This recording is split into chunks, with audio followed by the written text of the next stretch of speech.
وهو المؤتمر الذي ينظمه مركز الجزيرة للدراسات بالتعاون مع قسم الإعلام بجامعة قطر. هذه الجلسة أردناها أن تكون مساحة فكرية space to discuss social media networks in the Arab world.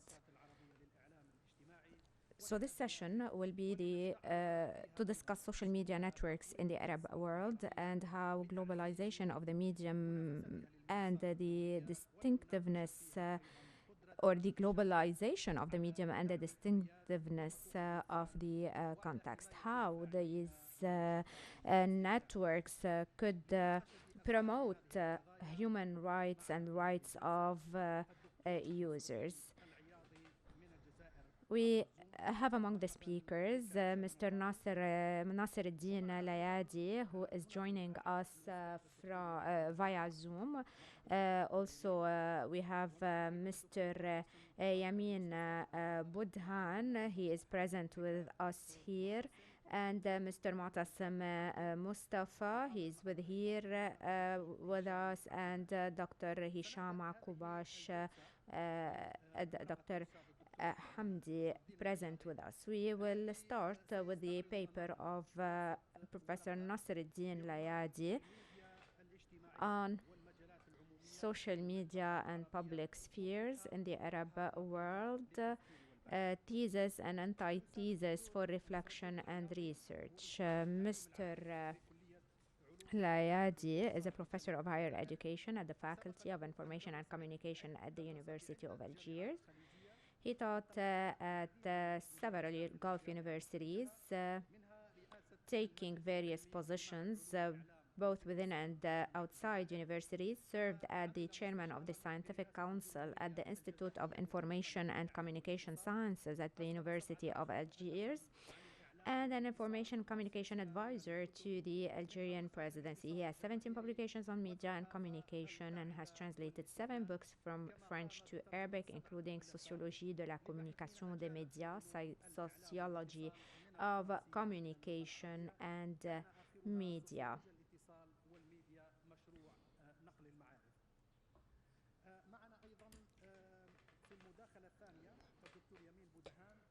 Dr. Yamin Budhan will also be the second speaker. He will be talking about fake news, their effect on confidence in digital content, and their implication for the professional identities of media institutes. Mr. Yamin Budhan is a professor at Qatar University's Department of Mass Communication. He previously taught at Algerian universities, became head of the Department of Mass Communications at the University of Tiftu and chairman of its scientific committee. Mr. Budhan participated in a number of research projects and networks and in Algeria and abroad. He published books both individually and collectively and peer-reviewed studies on issues of strategic communication, new media, institutional, social and political changes in Algeria and the Arab world. And he has written numerous articles for newspapers. And then we have a presentation by Mr. Mu'tasim Mustafa on the impact of social media networks on the growth of populist discourse and ideologies, Sudan as a case study. And Mr. Mustafa is a media consultant at the Qatari Ministry of Interior Center for Strategic Security Studies. He has a PhD from Durman Islamic University in Sudan, held various academic and professional positions, including Dean of the Faculty of Mass Communications at the same university, Secretary of Scientific Affairs at the Sudan Academy for Communication Sciences and Media Training, Director General of Vision Center for Public Opinion Studies, Director General of the General Department of News and Political Programs at the Sudanese Radio, and he is the Director General, or was Director General of the General Administration of Specialized Production for Sudan TV. Mr. B. Becker has published a number of books,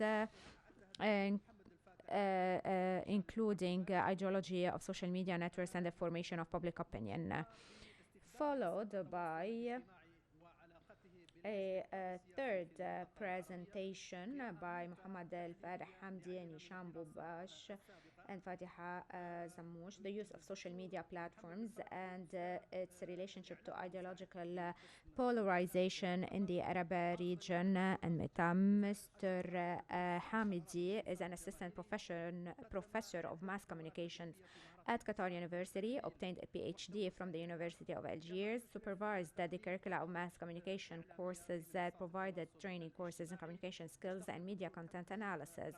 He supervises the presentation of media programs on social media platforms. Mr. Hamidi's research interests are youth and new media, communication technology, children and media education. He has authored and published 10 books in the field of media and communication individually and collectively, in addition to scientific research in peer-reviewed Arab and foreign journals.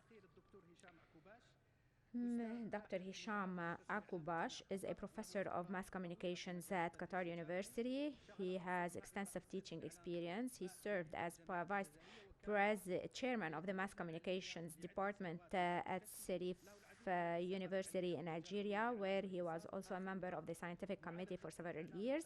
He has many scientific contributions, including the French media's coverage of the 2022 World Cup in Qatar in Al Mustaqbal Al Arabi newspaper, and a chapter in the book Research Methods in Communication and Media.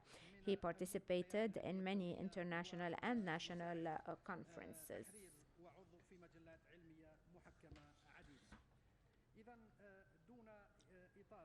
Without further ado, we will start with the presentation of Mr. Nasreddin Layadi. Mr. Nasreddin, kindly limit yourself to the 15 minutes allocated to each speaker.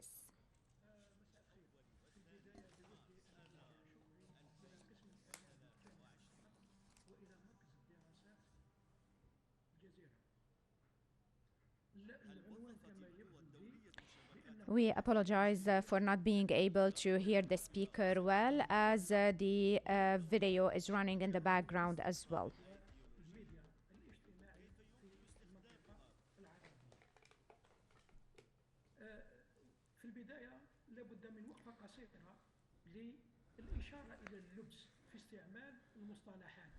At the outset, we need to look into the use of social media and public spheres. There is this confusion between sphere and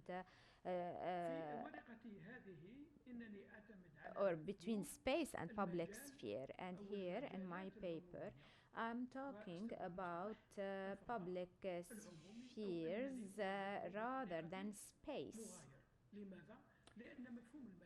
because the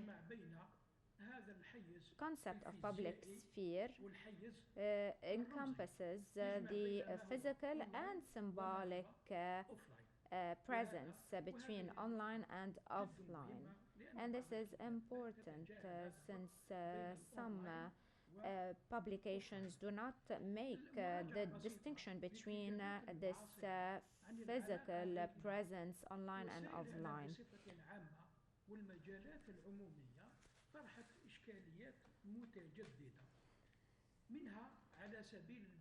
New topics are being subject to research. Are public spheres maintaining their initial definition under this social media booming? Is the internet considered a public sphere, that is conform with the Marx 1962 concept as raised back then? Can social media be considered a public sphere, or is it a replication of the bourgeois public sphere? as raised back in 1962. For the Arab world, the problematic seems compounded. Why?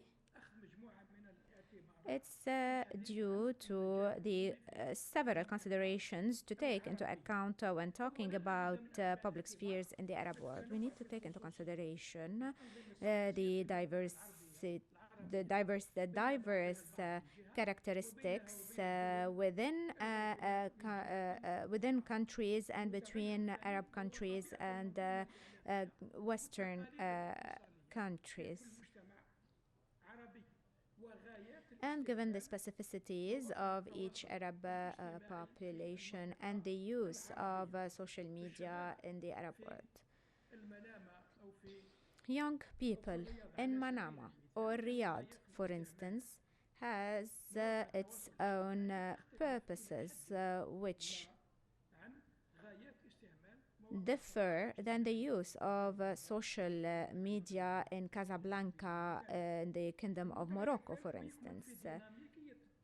So there is this dynamical side of interaction in the modern media world. These problematics are subject to discussions currently, specifically on the relationship between social media and public sphere. Since 1962 and to date, there are renewed theses in the reading of public spheres. Some people promote that this is a living dead sphere, i.e. a zombie sphere.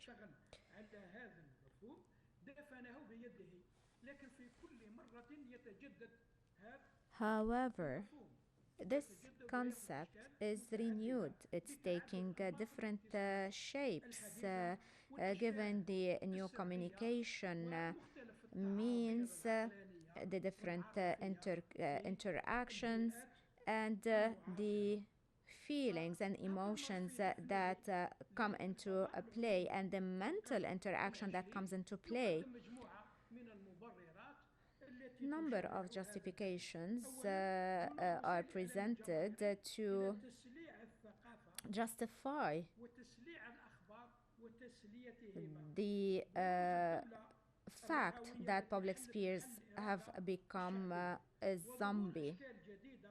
There are new forms of social governance that include political marketing or promotion and public relations. The production of public opinion has developed in order to manage public matters. Modern publications in the public sphere requires us to change the paradigm in reading such spheres, such as to consider public sphere as an arena to get the right of recognition,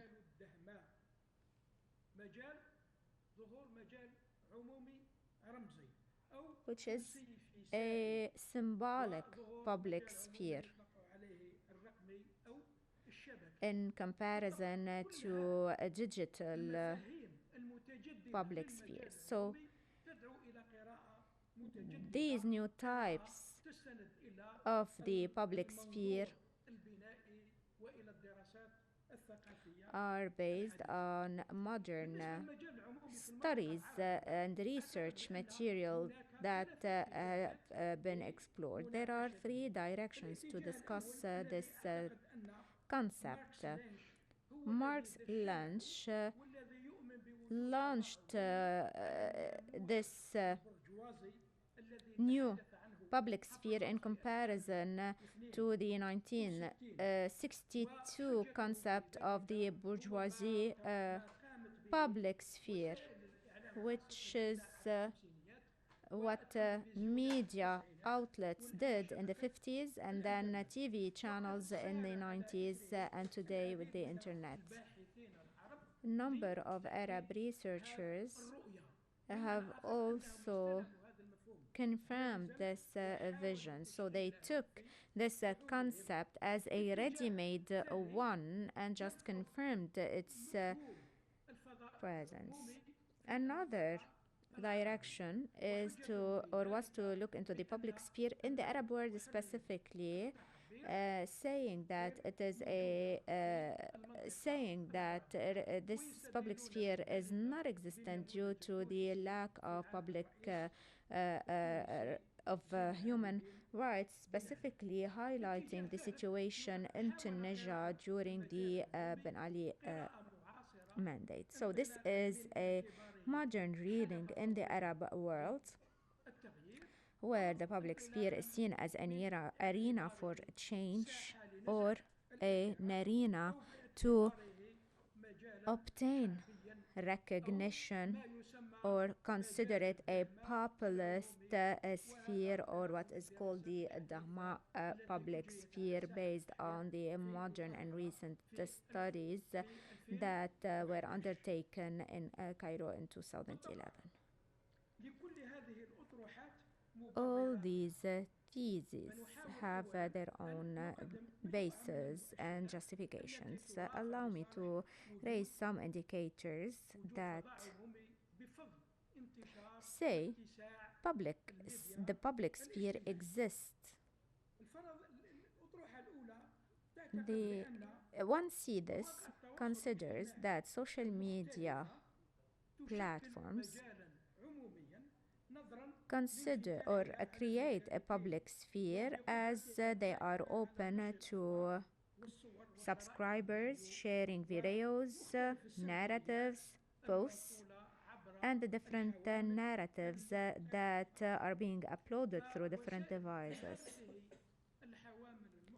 These devices have become a tool that gave a voice to the marginalized and the vulnerable, in comparison to the bourgeoisie concept of public sphere.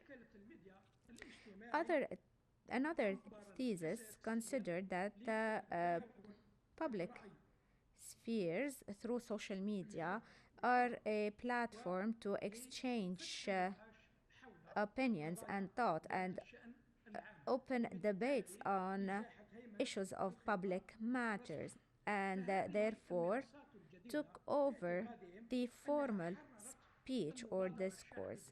So these were populist initiatives that led social media to open new discussions related to matters of interest to people.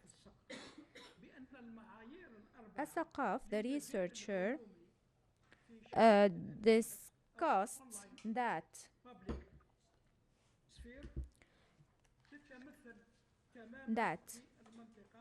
in public spheres in the Arab world say that social media are considered public spheres, given that they are a media tool that reaches the different classes of society. However, this medium includes an increasing number of people who were in the past marginalized for their political convictions, language, religious affiliations. Another criteria is that most of the topics used to be political. Another justification considers that the topics circulated in social media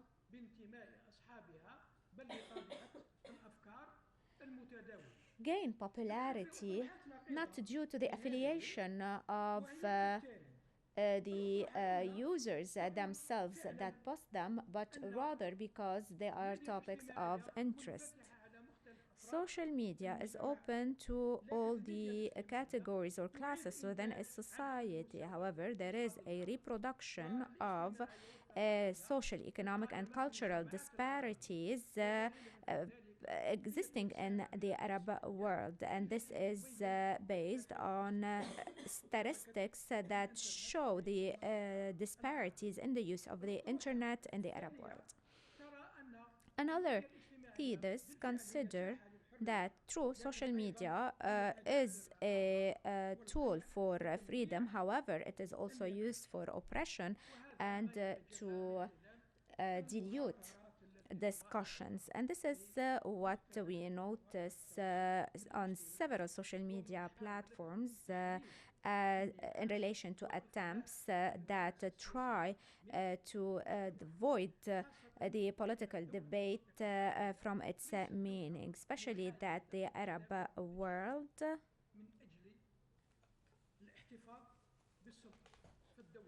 or that in the Arab world the powers or the parties in power strive to maintain their power and positions. Having diversity in competitive platforms that was raised in some of these theses requires further discussions. Another thesis is skeptical about social media as a public sphere, and this lies on a number of modern research material, as the social media is not made to create a public sphere, since it cannot impose one plan or agenda in the Arab world, given the diversity of users, which leads to distracting the attention, and specifically that social media in the Arab world is working under a type of homophilia. Social media did not create this polarization, even if it has contributed thereto to a large extent. This polarization or social media is a reflection of the polarization that we see in the Arab world at the economic, cultural, social levels, which were also created or also reflected by conventional media outlets that were known to have political or ideological affiliations. This affiliation had prevented the emergence of a tool owned by the state that it could use to impose its dominance, such as in Lebanon, where the state or the government was not able to use this media to further root its control. In the virtual world, we see an interaction and dynamics between the different spheres. The modern citizen is currently living in social media. We notice today the presence of a mosaic of public spheres that are part of the internet or the digital public sphere. Rhetoric has become liquid that could leak everywhere and lead to the establishment of several groups that try to have their own discourse and affiliations more promoted. Thank you.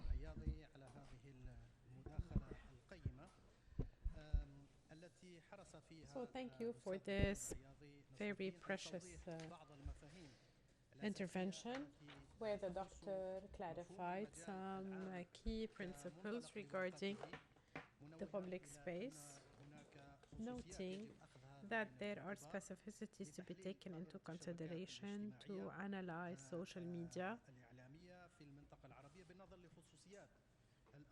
in the Arab world in view of the specificities and special characteristics of our media infrastructure and system.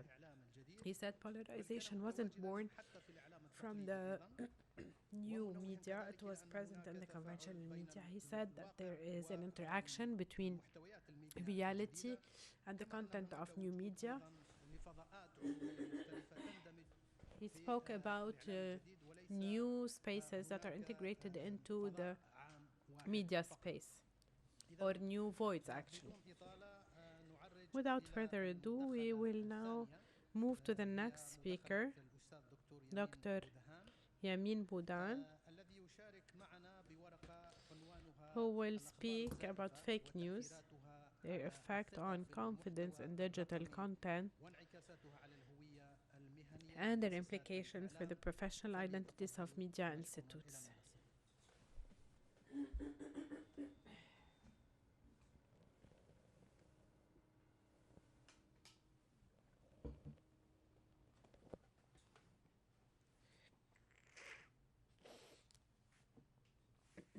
بعده lavender oil mine. In the name of God. Hello.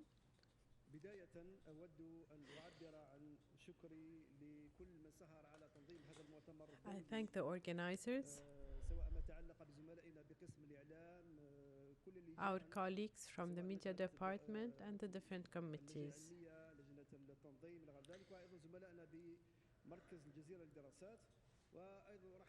I thank our colleagues in Al Jazeera Center for Studies and Qatar University Media Department. Thank you for attending this conference over 2 days. I will speak about the effect of fake news on confidence in digital content and how this affects professional identities of media institutes. I have 3 variables: fake news, mentioned in many studies in the last 2 days. The second variable is confidence in digital content, and the third one is professional identities of media institutes.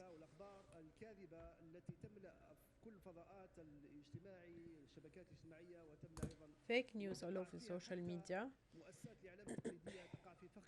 also setting traps for conventional media institutions when they publish them without verification,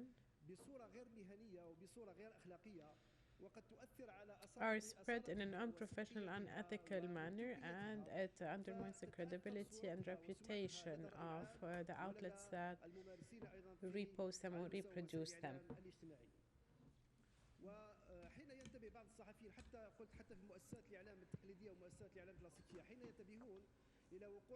So when the journalists from conventional media institutions notice that they were set, it is too late.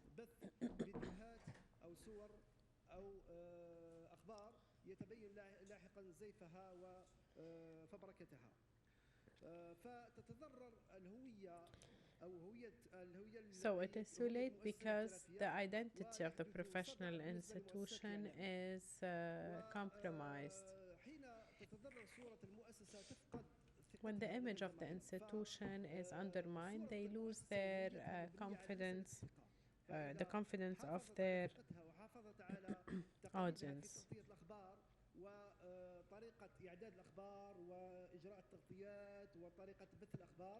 وحافظت على علاقتها مع جماهيرها فستكون هويتها هوية قوية The identity would be better preserved when the information is thoroughly checked.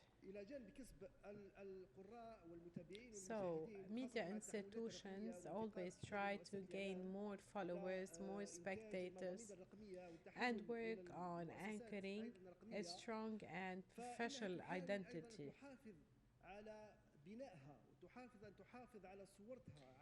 So they publish, they broadcast only verified truth and facts, and should stay away from any spontaneous approach in broadcasting news or conveying news. So they should always verify the news and to avoid falling into the trap of disinformation and fake news. مثل وحدات الإعلام الاجتماعي مثلا في قناة الجزيرة وفي بعض القنوات BBC وفي بعض القنوات الأخرى. الدراسة هي دراسة ميدانية The study is a field study that was conducted through a number of interviews with Algerian journalists. I raised an important question: the effect of fake news on professional identities of media institutes in Algeria, their credibility, and their perception in the public's view.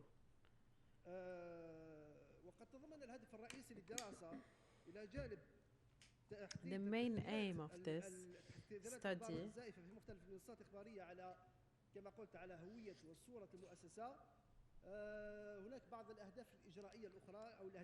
or there are some sub-purposes to identify the concept of fake news, their implications on the work of journalists and users of social media, identifying the concept of professional identity for media institutions.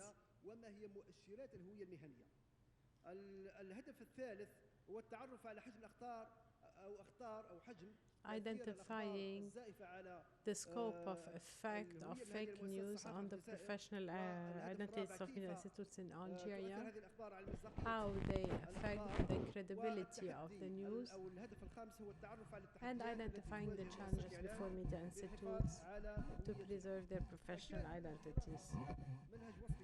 The methodology was descriptive and analytical.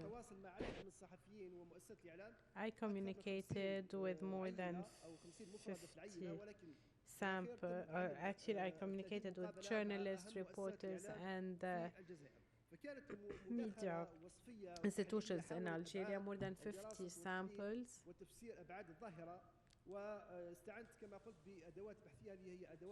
I also resorted to interview as a main tool.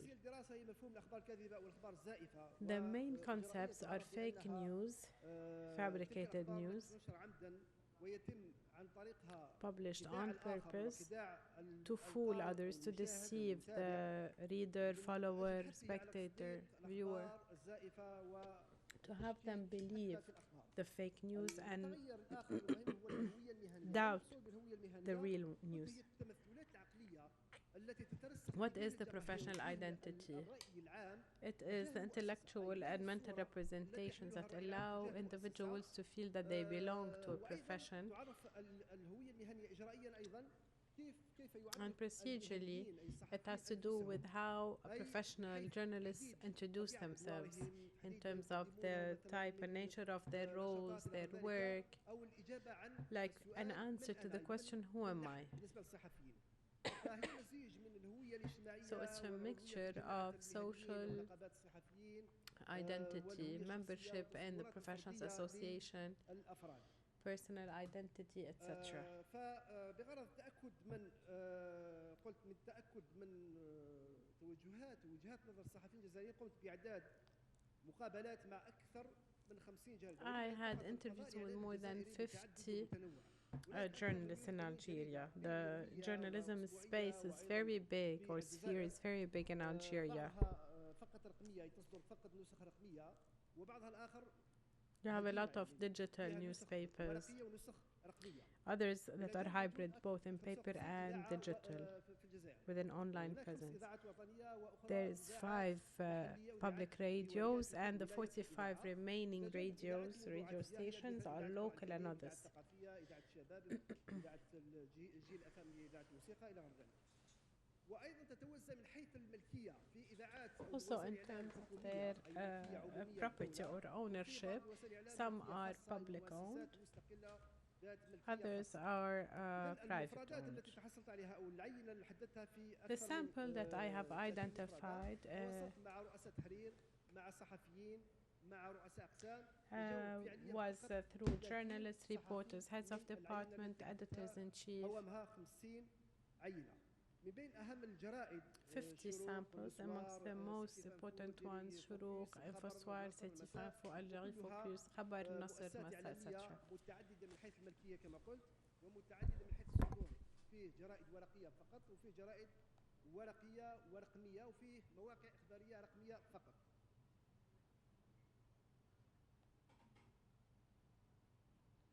بعد ما قمت باستجماع أو الحصول على آراء الصحفيين، كنت طرحت عليه مجموعة من التساؤلات، حوالي 5 محاور أساسية، وكل محور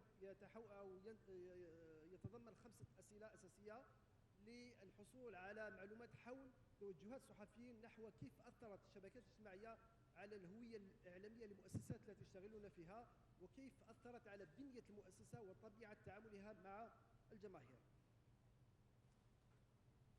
هاي مريم، كيفك؟ شو أخبارك؟ فركز السؤال الأول على مدى إدراك الصحفيين للأخبار الكاذبة من حيث التوصيف، من حيث التحديات. فأغلب الصحفيين، النتائج التي حصلتها، أغلب الصحفيين مدركون لأهمية ولخطورة الأخبار الكاذبة ويعود تحدياتها بخصوص التأثير على مصداقية الأخبار، وقدرتها أيضا على زرع الشك في نفوس الجماهير وفي نفوس الرأي العام. وأظهر الصحفيين المشتغلون في الإعلام العمومي وعيا أكثر تجاه التقية في العمل الصحفي، abiding by the ethics of the profession, مقارنة بزملائهم من الصحفيين الذين يشتغلون في المواقع الإخبارية الرقمية تقريبا. وهذا مرده إلى السياسات الصارمة التي تضعها المؤسسات الإعلام الرسمية خاصة الحكومية، لأنها تضع آليات لرقابة نشر الأخبار ولا تسمح للصحفيين بالوقوع في فخ الأخبار الكاذبة، خاصة التلفزيون، in order to avoid falling into the trap of fake news. المكتوبة مثل جريدة الشعب وجريدة المجاهد كلها حكومية، فتضع سياسات صارمة، وأيضا تعمل على تدريب الصحفيين على التعامل مع الأخبار الكاذبة، عكس المواقع الإخبارية الرقمية التي تتساهل إلى نوع ما وليست لديها سياسات واضحة في تمكين الصحفيين من الكشف عن الأخبار الكاذبة وكيفية تفاديها. السؤال الثاني كان نركز على كيف يتعامل الصحفيين الجزائريين مع الأخبار الكاذبة أثناء الممارسات المهنية. المؤشرات كلها أشارت إلى أن الصحفيين الجزائريين لا يصدقون الأخبار الكاذبة. So, professional journalists should know better than believing fake news. They have to practice self-censorship. Sometimes there are some who may publish such fake news in order to get more clicks, more follows, etc. Especially in the absence of official information from the official authorities.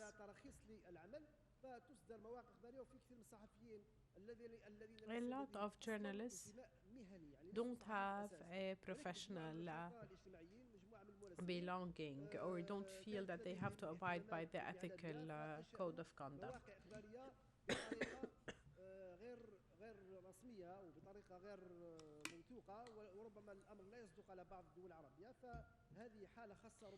So this is an exceptional case for Algeria maybe. The other question, are journalists truly verifying and following high criteria and high rules of honesty and integrity as expected by others? Apparently through the answers of the asked or polled journalists, it seems that they want to practice being a journalist just like the public expects them. That's in their majority. And when it comes to ethical professionalism and ethics of neutrality and of honesty and credibility about their news coverage and staying away from anything related to fake news and misleading news. A fourth question focused on whether the journalists have what they expect in terms of criteria to exercise this profession with competence and freedom. المناخ المادي للعمل والظروف الاجتماعية والظروف المهنية والتأمين وكل ما يتعلق بالعمل الصحفي. فأغلب الصحفيين توقعاتهم المسبقة اصطدمت بواقع آخر، يعني من حيث الأخلاقيات من حيث المبادئ الأساسية لمهنة الصحفي يفترض أن الصحفي يتوفر على كل الظروف والمناخات الأساسية للعمل، منها حرية الصحافة، منها ممارسة العمل دون ضغوط ودون إكراهات. So, through the previous indicators, the majority of them were expecting or had very high expectations regarding the work environment, especially or be it the non-material aspect of work, support of freedom, moral support, or the actual material returns. However, they were hit with a different reality. Now, the fifth question. Apparently, many journalists practice misleading information. They do not abide by objectivity and neutrality. Many of them publish fake news on purpose, especially those working in digital news outlets. They also don't have a clear ethical and professional relationship with their institution, because the institution can give them up at any moment, because these outlets are not following any credentials requirements. So they're almost informal or non-official.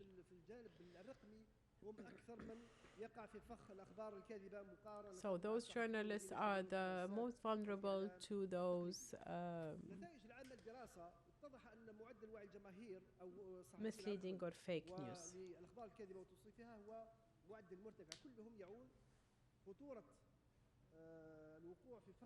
الأخبار الكاذبة ذلك يؤثر على مصداقية مؤسساتهم وذلك يفقد الثقة في مؤسساتهم. أظهر أغلب الصحفيين المشتغلون في الإعلام العمومي والإعلام الحكومي أكثر وعيا تجاه ضرورة التقيد بأخلاقيات نشر الصحفي. واتضح أن الصحفيين المشتغلين في الإذاعة والتلفزيون. So the journalists working in TV and radio and the 5 channels and even the 6 channels are more aware when it comes to the ethical commitment to neutrality and unbiasedness. So the journalists are in general seeking to answer the expectations of the public. The study showed that most journalists working in the digital news outlets are the ones most vulnerable to reposting fake news in view of the very relaxed criteria applied to their work.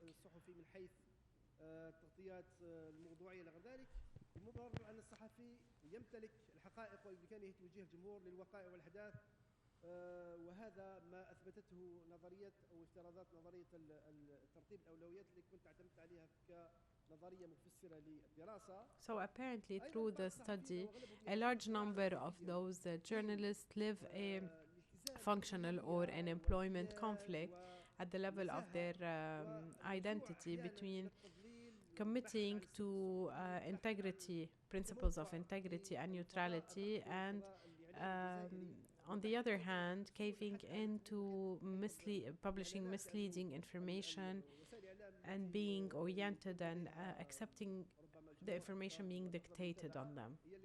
Also, the study showed that a large number of Algerian journalists are living a conflict between how they perceive the profession as an anchor for freedom, the right to convey the news as is, and the political pressure, economic and professional pressure they are faced with every day, which makes them not abide by their ethical commitments, and their right to have access to the news and conveying it without any limitations. يتصارعون مع ضغوطات أو جبهات أخرى خاصة ما يتعلق بالجانب السياسي والضغوطات السياسية والضغوطات المهنية التي تواجههم دائما. هذه وتؤثر عليهم في ممارسة واجبهم الأخلاقي تجاه مؤسساتهم الإعلامية وتجاه أيضا الرأي العام المحلي في الجزائر، وحتى الرأي العام الإقليمي الذي يتابع مؤسسات الإعلام في الجزائر، سواء الصحف أو الإذاعات أو حتى المواقع الإخبارية الرقمية اللي الآن موجودة يعني بكثرة، ولا نستطيع ربما هناك أكثر من 180 موقع إخباري في الجزائر بين رقمي ومؤسسات صحفية تقليدية. هذا ما تعلق So this is related to the changes made to the identity of the media institutes and how they were affected by the publication of fake news.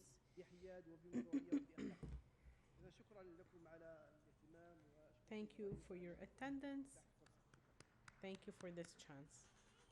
نشكر الأستاذ دكتور يمين بودهان. Thank you, Dr. Yamin Boudan, for this very important intervention that highlighted a new aspect of great importance, which is the effect of fake news on journalism work, their role and media institutes in general. التي توصل إليها وأن الشبكات الاجتماعية انعكست إيجابا على بعض الصحفيين الذين يعملون في المؤسسات العمومية وفي وسائل الإعلام التقليدية، بخلاف بعض الصحفيين الذين يشتغلون في وسائل الإعلام أو في شبكات في مواقع الإلكترونية. So he said that the most vulnerable are the journalists working in digital news outlets. الإعلامية. إذا نشكرك الأستاذ دكتور يمين على المداخلة. ثم نتيح الكلمة ل We thank you and now give the floor الدكتور معتصم بابكر to Dr. Mu'tasim Bakir الورقة الثالثة في هذه الجلسة in this third paper المعنونة شبكات التواصل الاجتماعي entitled The Impact of Social Media Networks on the Growth of Populist Discourse and its Ideologies. دراسة حالة السودان. Sudan as a case study. You have the floor.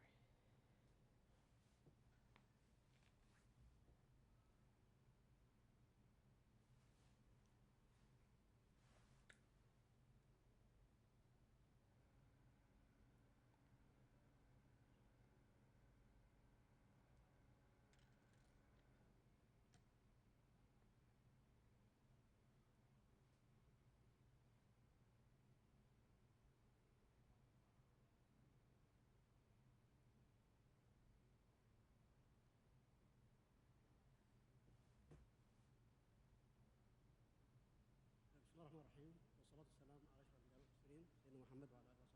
Peace be upon you. أشكر المنظمين أيمن هذا المؤتمر على هذه السانحة.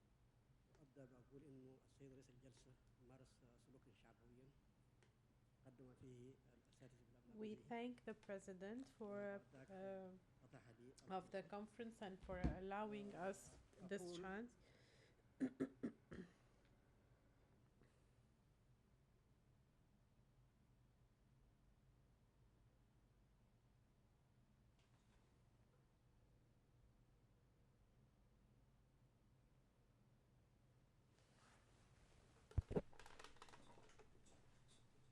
We cannot hear the speaker.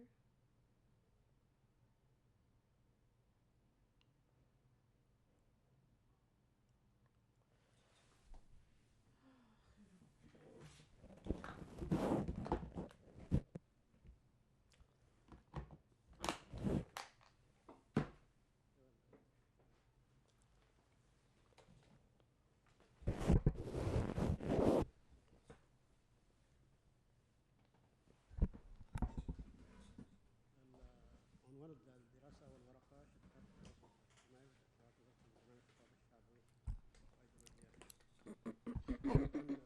نقول أهداف الورقة بالنسبة للوقوف على الوظيفة. The main purpose of this paper is to identify the ideological function of social media as well as identify and analyze the effects of social media platforms and the development of populist discourse, presenting some explanations and analytical applications of that. The questions: how populists use social media platforms to convey their ideas. How does this affect the development of this discourse? And what is the type of those effects? So, 3 chapters: ideological function of social media platforms, populism and populist discourse in social media platforms, and analyzing the impact of social media platforms in the development of the populist discourse and its implementation of the on the Sudan case. Ideological function is divided into 5. We're talking about the function of social media platforms. The ideology of the means, of the image, of the text, of the advertising, and of the language.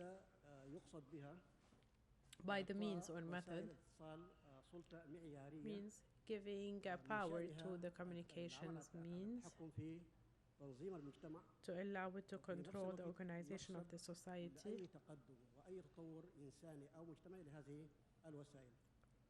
وتقريبا ممكن نختصرها في مقولة شارل ليو ماكلوهان المعروفة بالنسبة لرئيس الإعلام: الرسالة الوسيلة هي الرسالة، الوسيلة هي الرسالة. Someone said the means is the message. شبكات التواصل الاجتماعي أو وسائل الإعلام عموما أيديولوجيا الصورة. Second, we speak about the ideology of the picture. One picture is worth 1,000 words, as some say. So it carries ideas, whether it was superficial or whether it presents a certain intellectual content, and whether it was moving or static.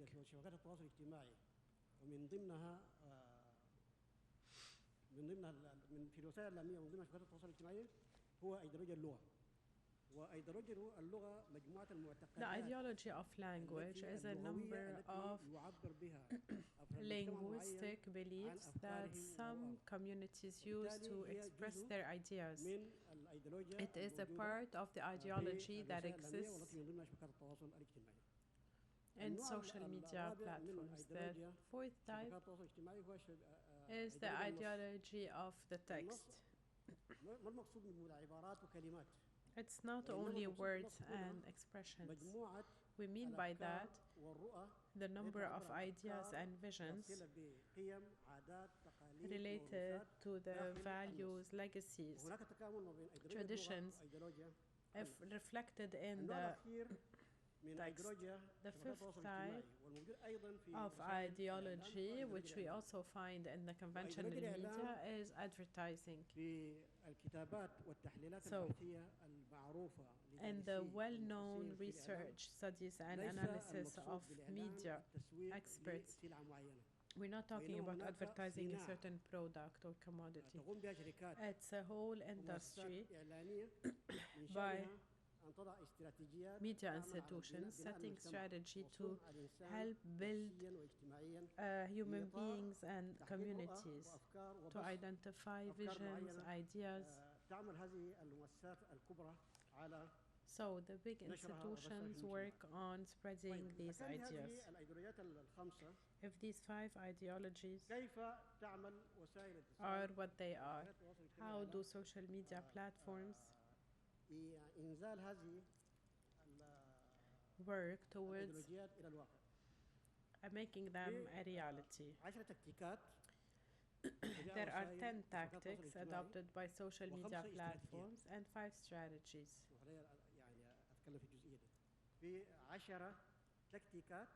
So 10 tactics and 5 strategies.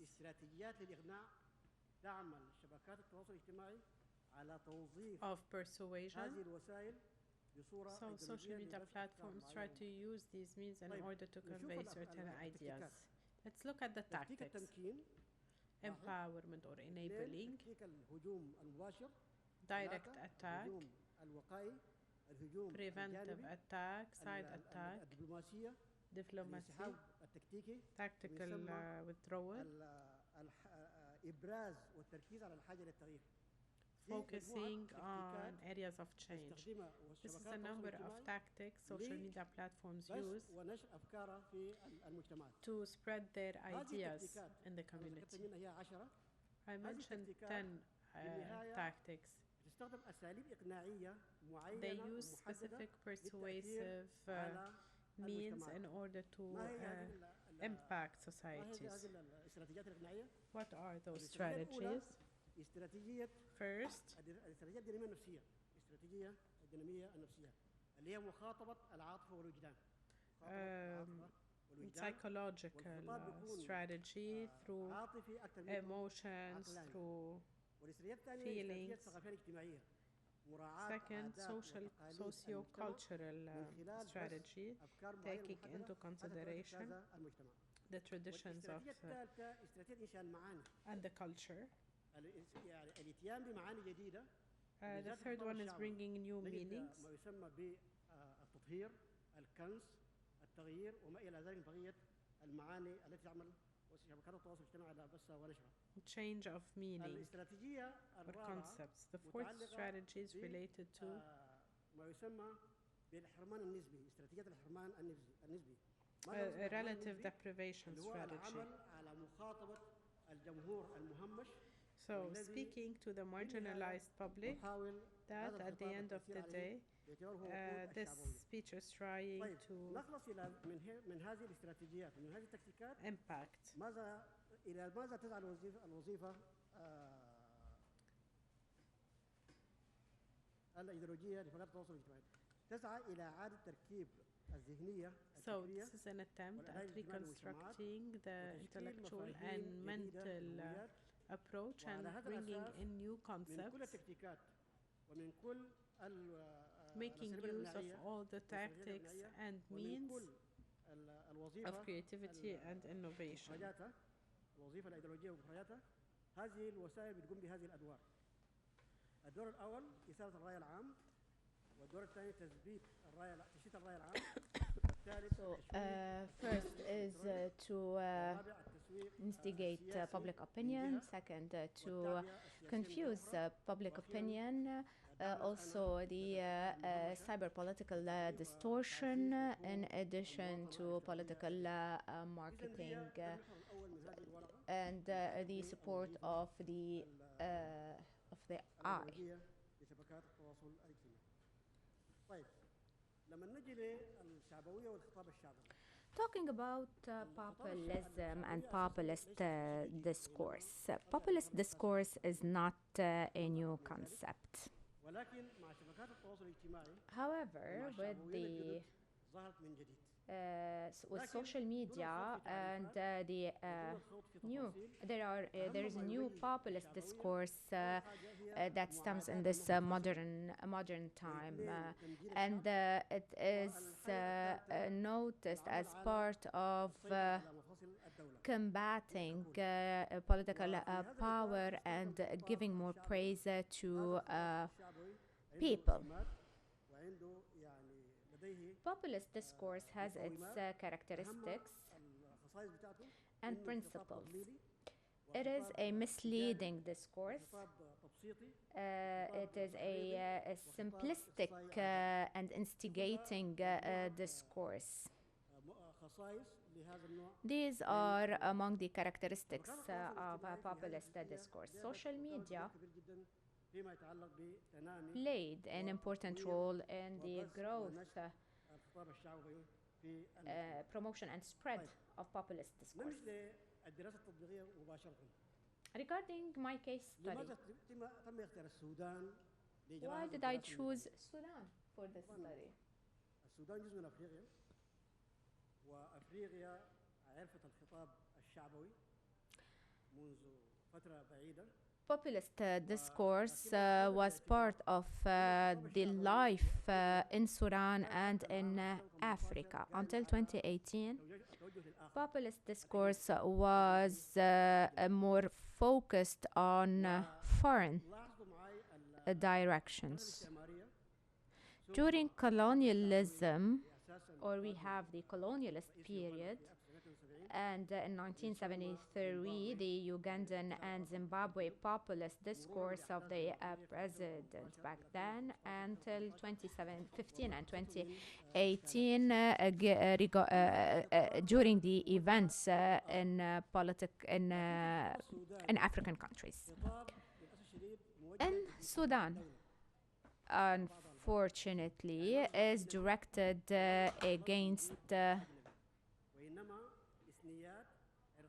the state institutions, and it is directed towards or inward towards the different families, tribes, groups in Sudan. So it is disintegrating of the state. It is a destabilizing populist discourse.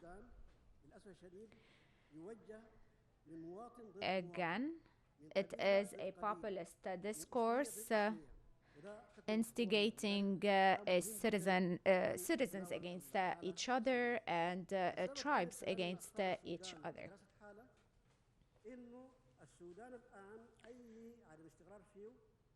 Instability in Sudan affects three regions: the African Horn, Sub-Saharan Africa, and the Nile Basin countries. So these three regions are to be taken into consideration when we discuss populist discourse in Sudan. One of its characteristics is that it is tribal and could lead to further destability in Sudan.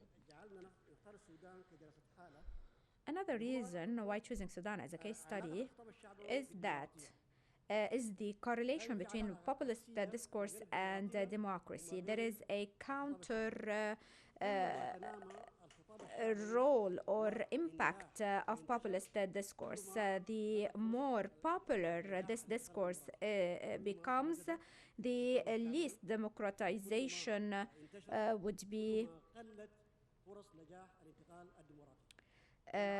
successful. So the more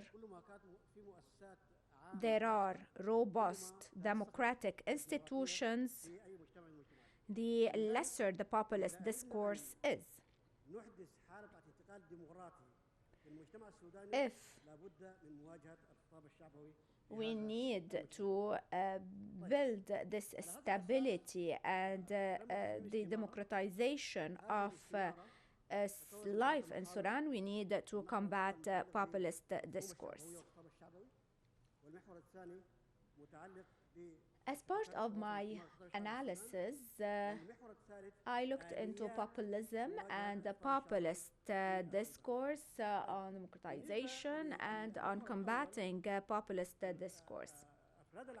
Regarding the first axis, I created a poll that was circulated online to several entities within Sudan, in the UAE, in Qatar, even in the USA, and so forth. So the samples consider that populism is a political discourse and not an ideology, in the sense that populist discourse could carry an ideology, a leftist or rightist ideology. However, we cannot call populism as an ideology. This paper tackles the impact of social media networks on the growth of populist discourse and its ideologies. So we had to look into the different ideologies carried by the populist discourse, leftist, rightist, or any other type of ideologies.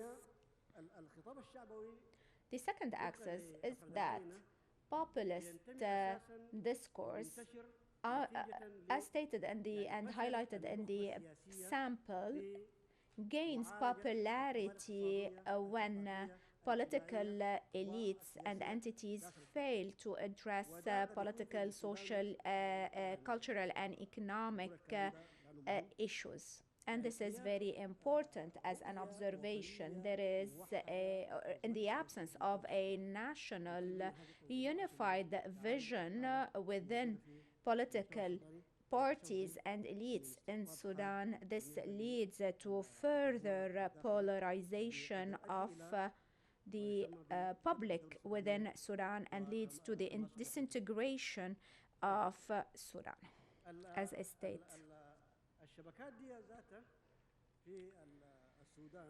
These networks in Sudan and the discourse they are spreading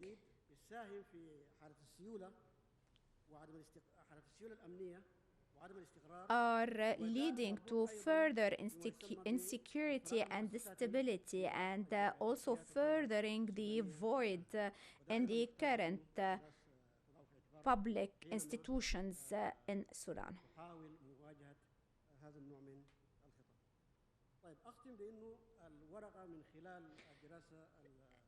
This paper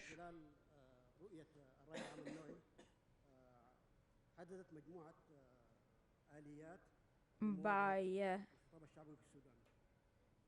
looking into the or by selecting a sample and looking into theories,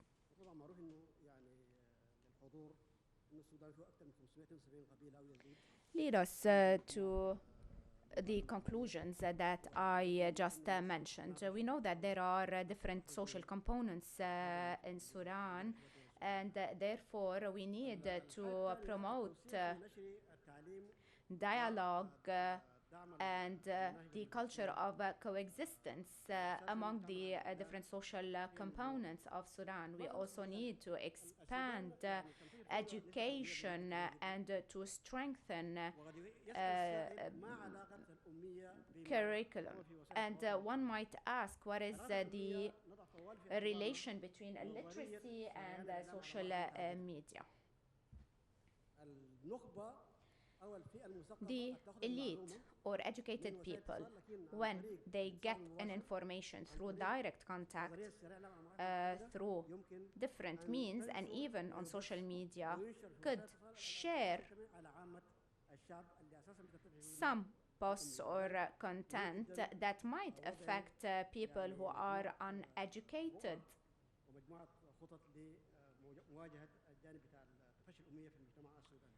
So action should be taken in order to combat illiteracy in Sudan. There is also a need to pass necessary laws to regulate the work of social media networks. We need to distinguish here between these regulatory laws and the freedom of expression.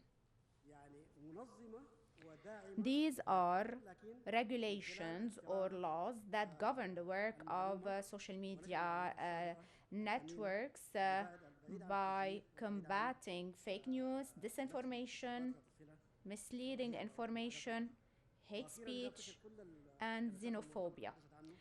Different sessions of the conference have been talking about this issue, which is media literacy, since yesterday, be that when it comes to conventional media outlets or digital media.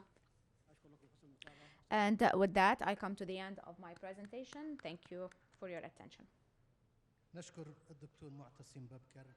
We would like to thank Dr. Mu'tasim Babakar Mustafa.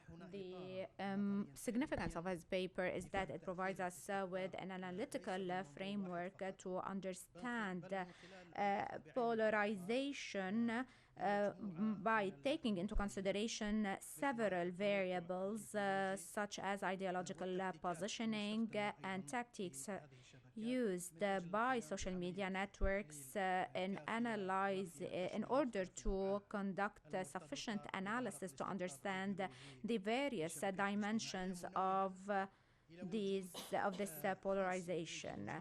He highlighted 5 ideologies and several tactics. Those of you who wish to know more should go back to his book on social media and public opinion creation. He also looked into the Sudanese framework by analyzing the different means or leading to the growth of populist discourse, and concluded with a number of conclusions to overcome ideological polarization in Sudan. Thank you, Dr. Mu'tasim. We give the floor now to Dr. Hisham Akubash and Mr.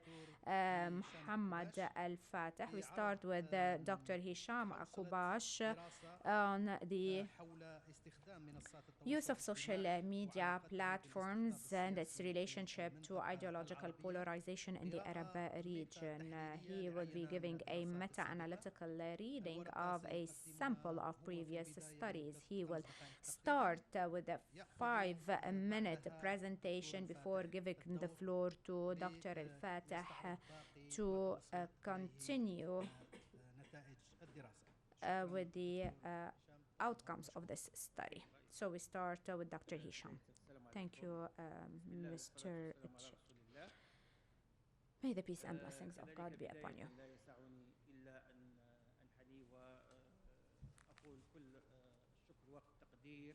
Allow me to start by thanking the Mass Communications Department in Qatar University and Al Jazeera Center for Studies for the efforts made to ensure the success of this conference and its sessions.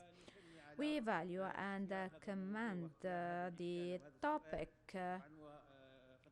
of this conference, as Dr. Abdurrahman mentioned. These questions that are raised are of large significance under the digital revolution.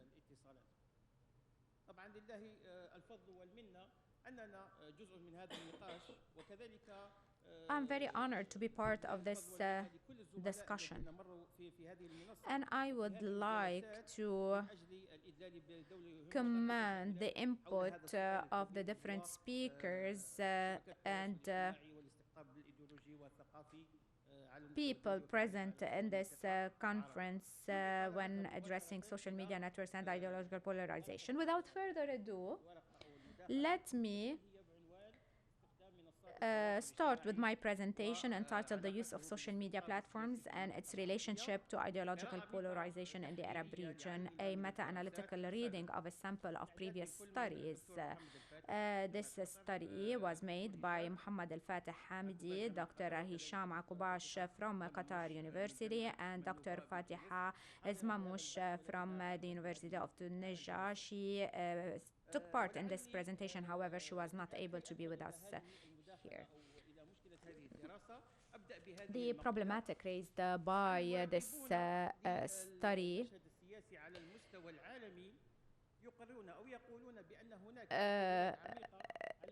tried to look into the different opinions that we see worldwide through the political landscape that has seen the rise towards populism and populist discourse, as stated by Dr. Mu'tasim earlier. This has been noticed during the US presidential elections and in some European countries. In the Arab world, we are not spared this new growth in the in some Arab countries. There was the Arab Spring that took place. This movement, globally or at the Arab world level has raised a number of questions that have affected the political landscape and social media. The problematic raised by researchers is the political polarization that is seen on social media platforms. We looked specifically into two studies.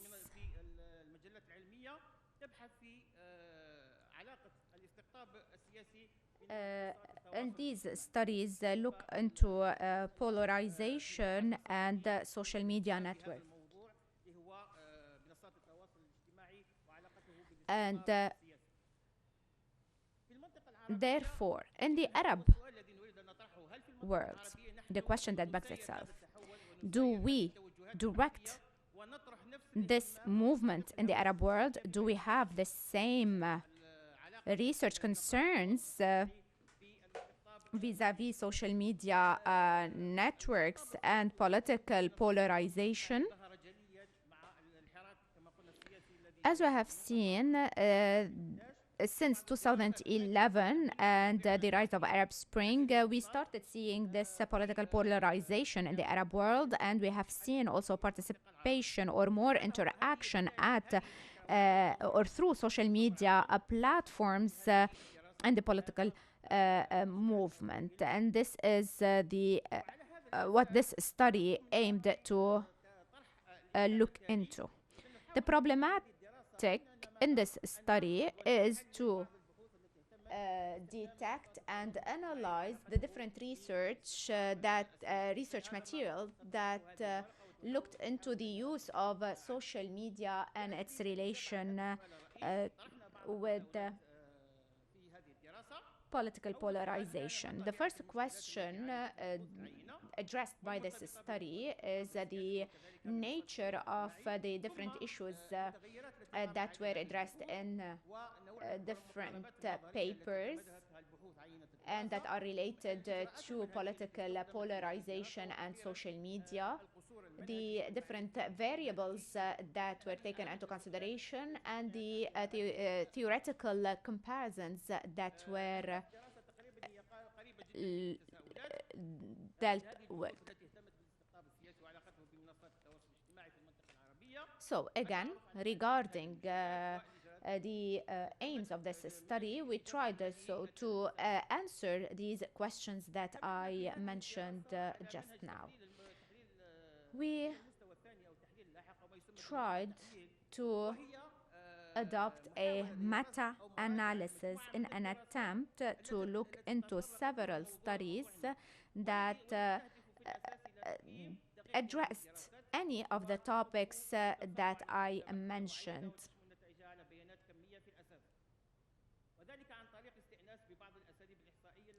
We used statistics in order to collect information and data that were already mentioned or that were already used in these papers. And the aim behind that is to be able to draw conclusions in relation to these statistics. This study looked into a number of research material that were published online in the Arab world. We mapped them and we found 62 case studies or practical studies. Since they are the main studies that have tackled the topic of our paper, and they were studies that were made in Algeria, Iraq, Egypt, Kuwait, Jordan, Sudan, Yemen, Morocco, Oman, and Palestine between 2011 until 2022. I will now give the floor to my colleague, Mr. Mohammed Al-Fatih, to give you the conclusions or the outcomes of this study. Thank you, Dr. Hisham. Let me start from where Dr. Hisham finished when he talked about the analysis of the conclusions that we drew out of the 62 studies.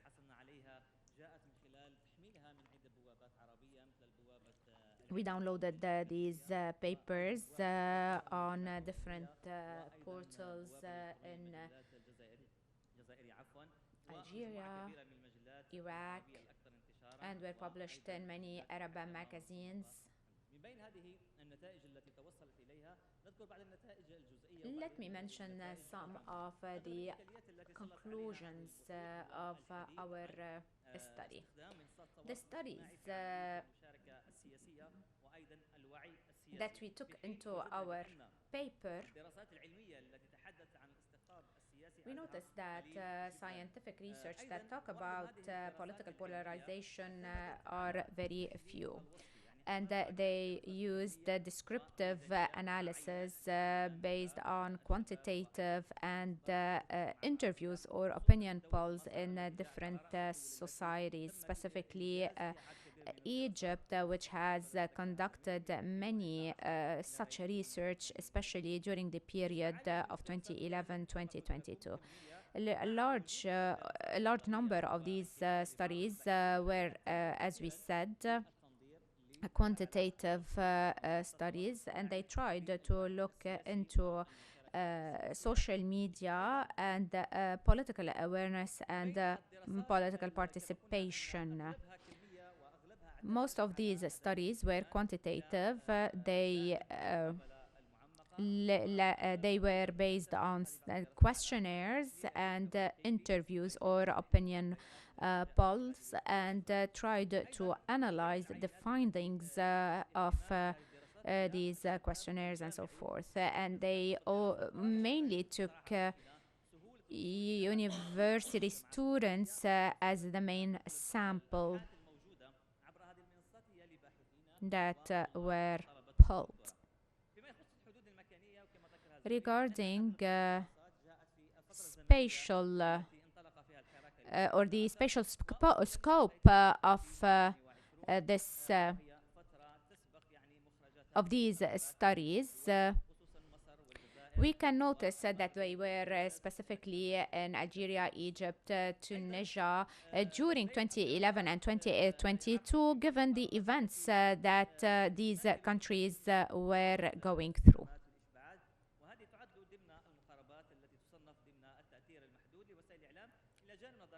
They looked into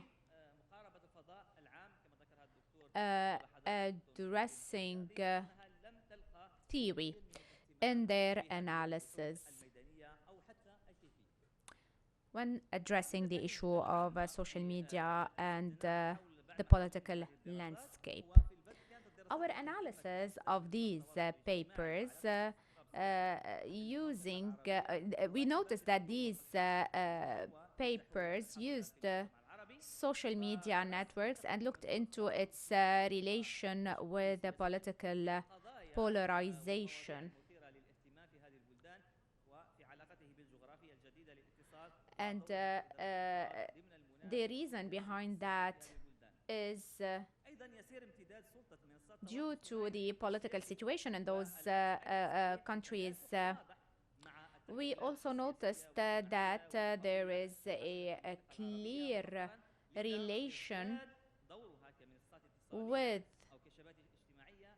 what was happening in those countries, and that they were gaining popularity given the increased number of users, and they were also expanding the political ideologies. The changes in Arab countries had led to reconsider many of the existing problematics. Especially that there were some issues that were not mentioned or covered by conventional media deliberately and non-deliberately. These studies tried to or social media, as stated in these studies, tried to convey the or to give an expression of the public opinion, especially in Egypt after the toppling of Mubarak's regime, for instance. There are new paradigms in broadcasting through social media platforms.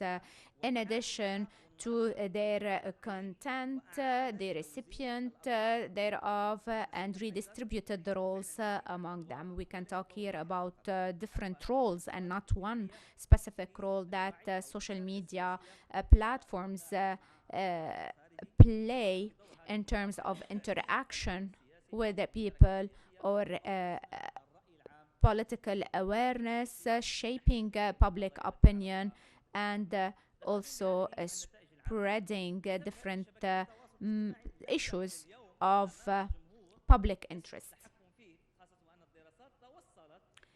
Given the different social networks, the audience is no longer easy to be controlled, especially that many studies have concluded that different social categories in the Arab world use social media websites for several occasions, which led them to have a more political engagement and raise their political awareness on a number of issues. And again, I would like to say that we looked into these social media, their relationship with the ideological polarization, and to what extent they were contributing to political awareness. So we have different variables, fast moving, and these given the change in technologies. And these studies were not able to forecast or to make forecasts for the future when it comes to these topics. These studies try to look into the relationship between social media and politics. However, they were only characterized by political polarization.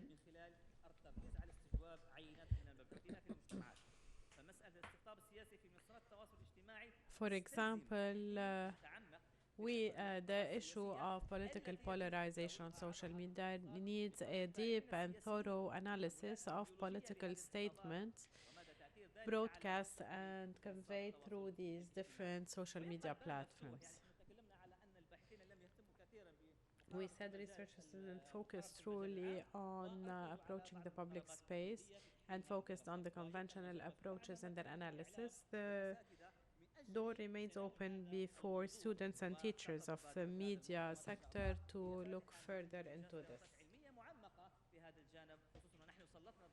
Especially that we highlighted this topic and we've compared more than 100 scientific thorough studies. We didn't find such a thorough study on social media ideological polarization. Thank you. شكرا جزيلا دكتور محمد. شكرا جزيلا. Thank you, Dr. Muhammad, Dr. Hisham. على هذا العرض القيم الذي استعرضتم من خلاله أمامنا قراءة تحليلية لعينة من الدراسات السابقة. Where you've reviewed a sample of previous studies in a number of countries, part of the Arab world, and you've raised the issues raised by the previous studies that focus on polarization and the changes or the variables that the studies were based on, the theoretical approaches and the methodological framework. Then you looked into the methodological shortcomings of those studies. The most important thing is reviewing the race problem. على حساب التحليل الكيفي، تسليط الضوء highlighting in many studies the political dimension as a variable and the lack of strong and solid theoretical frames that should have been accompanying all these studies. أعتقد بأن هناك الكثير من الأشياء So without further ado, I think في أذهانكم جميعا that مختلف المداخلات الأربعة. The four presentations have raised a lot of discussion. They're going to raise a lot of questions. We have some time for discussion. طرح سؤال أو تقديم أي إثراء للمداخلات. رفع اليد ثم التعريف بنفسه رجاء عند We kindly ask you to raise your hand and introduce yourself. تقديم الإضافة. نبدأ بالطالبة سارة. هناك تفضلي. السلام عليكم، معكم الطالبة سارة أبو سعدة، طالبة في قسم الإعلام فرع الإذاعة والتلفزيون. My name is Sarah and I have two questions. First, do social media platforms really affect politics in general? Second, which platform is most vulnerable to allowing fake news to be posted? Thank you, Sarah. نعطي الميكروفون للدكتورة.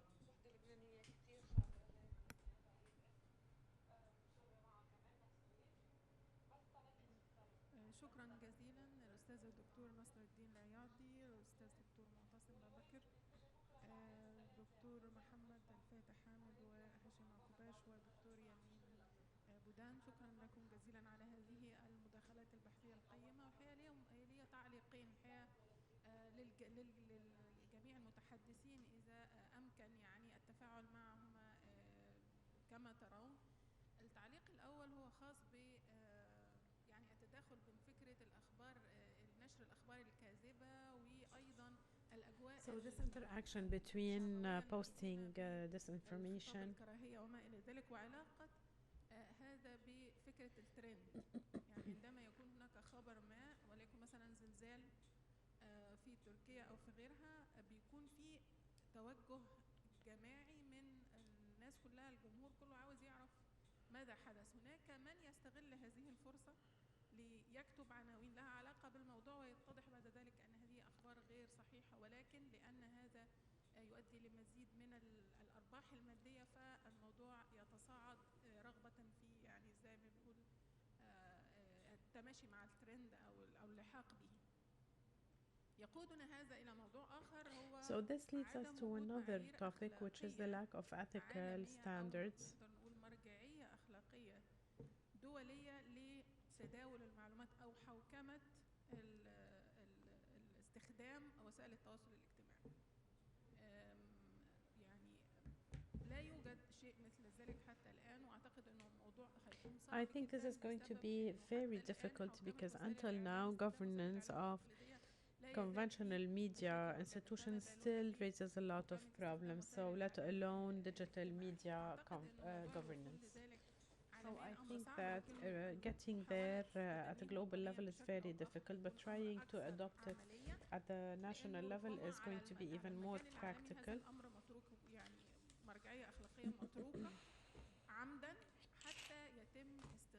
So this is left on purpose. المعايير الأخلاقية انتقائيا لصالح القوى المهيمنة أو المسيطرة. شكرا جزيلا. For the sake of the more hegemonious powers. Please be more specific in your questions, ma'am. Who would like to answer that? I would love to hear them. تفضل دكتور.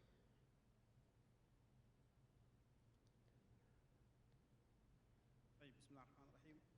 دكتور محمد صالح. Dr. Muhammad Saleh. I appreciate all the efforts made to ensure that this is successful. I have two questions. يعني هل تطرقت الورقة إلى ما يخص القوانين التي تكبح جماح الصحفيين في مجال السابق الصحفي إنهم يحصلوا على مخالفات؟ لأنه نحن نعرف إنه الإعلام الحديث جعل من الجمهور ناشر، فبرضه الجمهور برضه أصبح محتاج لقوانين تردعه في حين إنه. السؤال الثاني للدكتور معتصم برضه هل هناك علاقة بين النضج السياسي ومساهمة السياسيين في المساهمة في عدم إزكاء الخطاب الشعبوي السالب نقول؟ هل السياسيين عندهم دور وكيف إنه نحن نشاكر المقدر مرة أخرى؟ شكرا جزيلا. شكرا. دكتور عبد الرحمن الشامي. شكرا جزيلا لجميع الزملاء المتداخلين. Thank you so much for the interventions. دكتور نصر الدين، لدي استفسار إذا تسمعني. بالنسبة لهيفرماس، يعني أنا ما أعرف، يبدو أننا ألا ترى نحمل هذا الطرح كثير بأن I think that we are putting too much pressure to when we speak about the explanation.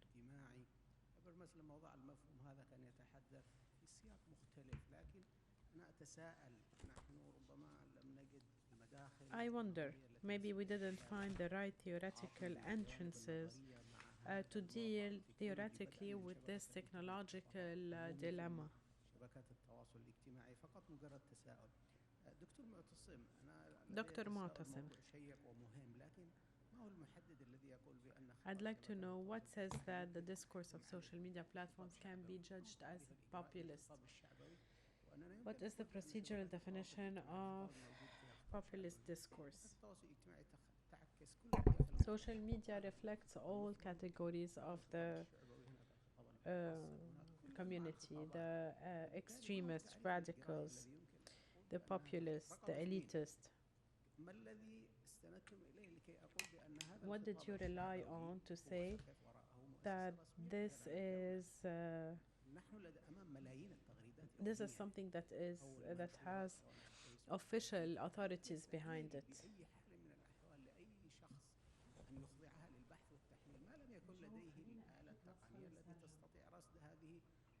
فبالتالي نحن نحتاج إلى دليل يقول لنا إذا كان هذا الخطاب أولا نستطيع أن نصنفه ضمن الخطاب الشعبي. صحيح هناك على كل هذه المنصات شعبويون نعرف مؤثرون منهم كثيرا، لكن نحن نبحث عن تعريف إجرائي. So we are looking for a procedural introduction or definition. دراسة يعني الاستنتاج الأخير اللي هو معظم هذه الدراسات تركز على الجوانب الكمية، وأنه هذا يقلل من قيمة الدراسة العلمية. يعني لعله هذا الطرح هو يشبه العراك الدائر ما بين الممارس في الميدان العملي وممارس المنظرين. هذا يقول لك الممارسين أهم، ونحن نقول التنظير.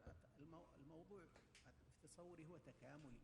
So I think there is a complementarity between qualitative and quantitative studies. There's no conflict. One gives me the analytical dimension, and in the absence of quantitative indicators, sometimes we're closer to jurisprudence and personal explanations and interpretations. Thank you.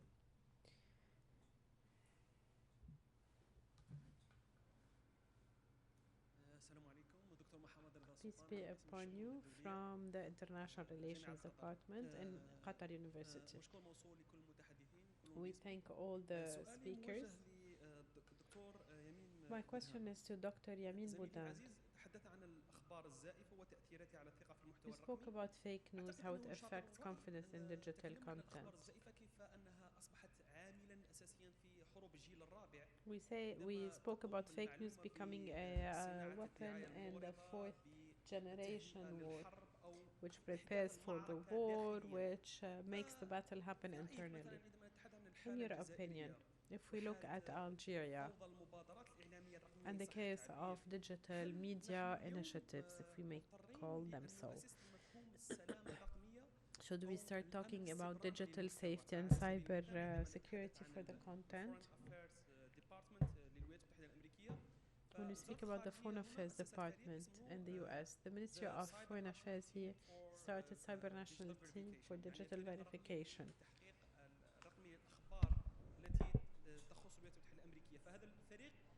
متعدد اللغات من بينها العربية تم تجنيسهم، فيقومون بمعالجة كل المحتوى في المنصات الرقمية، بل يقومون بالإجابة على أشخاص عاديين. ففي اعتقادك ما هو السبيل أو الحل لمواجهة الأخبار الزائفة لا سيما في المنطقة العربية؟ وشكرا جزيلا. شكرا دكتور، بارك الله فيك. ناخذ آخر سؤال من الدكتور هشام. مع الأسف أشير لي بضرورة إنهاء الجلسة. Unfortunately, we have to end this session, and we will take the last question from Dr. Hisham. مرحبا، هشام المكي، أستاذ هشام مكي عبد الله المغرب. from Morocco. دكتور معتصم، هل نستطيع أن نميز بين دكتور ثلاث معتصم. مستويات على الأقل من الشعبوية في مواقع التواصل الاجتماعي؟ هناك موجة كانت سائدة في فترة قبل فترات رافقت صعود ترامب وساركوزي في فرنسا، وأيضا بعض السياسيين في العالم العربي. So there was a wave that accompanied Trump and his populist discourse and populism in general. So was that a wave that started and stopped, or does it continue?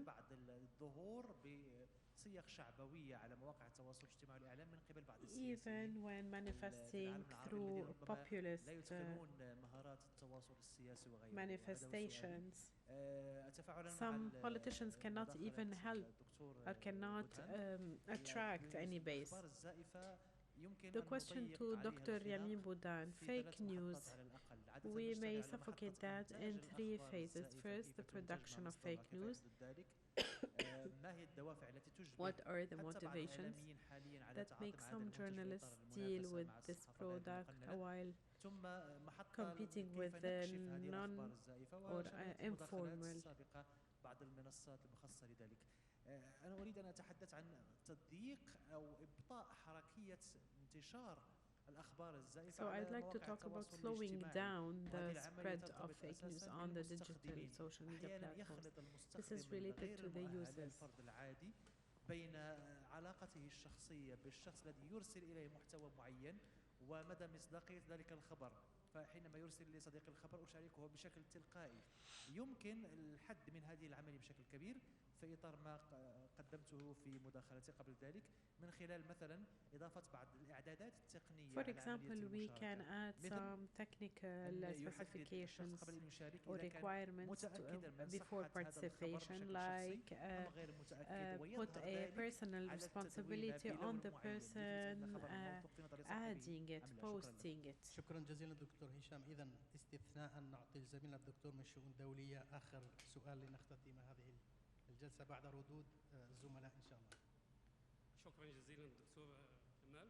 أشكر السادة أفاضل الدكتور الدكاترة يعني الأعزاء الزملاء. يعني عندي سؤال فقط فيما يتعلق بجانب التنظير.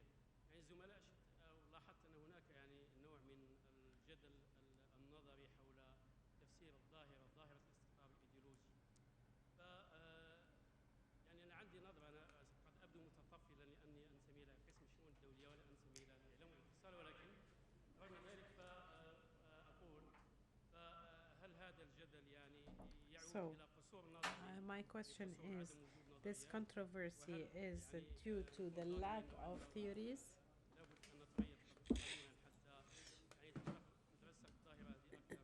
And should we wait until this phenomenon is more thoroughly studied?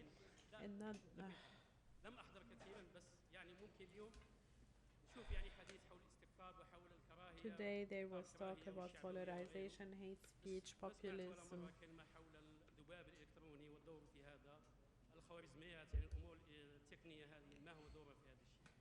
شكرا جزيلا دكتور. كثيرا. هو في الحقيقة أيضا نتفق معك في الجزئية، ولو أنه تم التطرق I agree with you on this. This dimension was raised yesterday, نتفق معك في أنه كان يمكن albeit partially. Yes, you're right. We should have allocated the session for electronic trolls and bots. فهذا بعد أتمنى إن شاء الله أن So I hope this is a dimension that is also raised in the discussion by our colleagues. سأبدأ بالدكتور معتصم ثم نمضي من I will start with Dr. Mu'tasim. We will start from the left. راح نبدأ بالأستاذ الدكتور العياضي نصر الدين. دكتور عياضي نصر الدين. تفضل دكتور نصر الدين. شكرا دكتور كمال. Thank you, Dr. Kamal. الملاحظة البسيطة اللي قدمها The small observation I have to Dr. Abdulrahman, دقيقة. what he said is very accurate. بعض التسويبات but it needs مفهوم some المجال corrections. العمومي أصبح الآن بمثابة الرئة التي يتنفس The منها public sphere or الفكر this في digital media رحلته platform إلى has now الفلسفة become إلى السياسة إلى علم الاجتماع a way والإعلام for the intellect to vent in all different domains: economy, الكتابات culture, العربية art, عن تراث entertainment, هابرماس etc. وما كتبه هابرماس توقفت في 1962 مع الأسف. It was back in 1962 that we saw the last of مساهمات معاصرة contributions of we couldn't hear the name. كاين فيه كثير من أحاديث لمؤسسات إعلامية ومساهمته، لكن هذه لم تلفت نظر الباحثين، معظم الباحثين العرب. أعتقد أن أي نقاش researchers didn't focus much on that. I think that every research on the public sphere has to take two main turning points. ويتعلق بالميديا First, it is related to social media. Why is it called a turning point? الحديث عن المجال العمومي because there's talk about the public sphere from the level of discourse to the level of social relations and building friendships and ties based on social premises.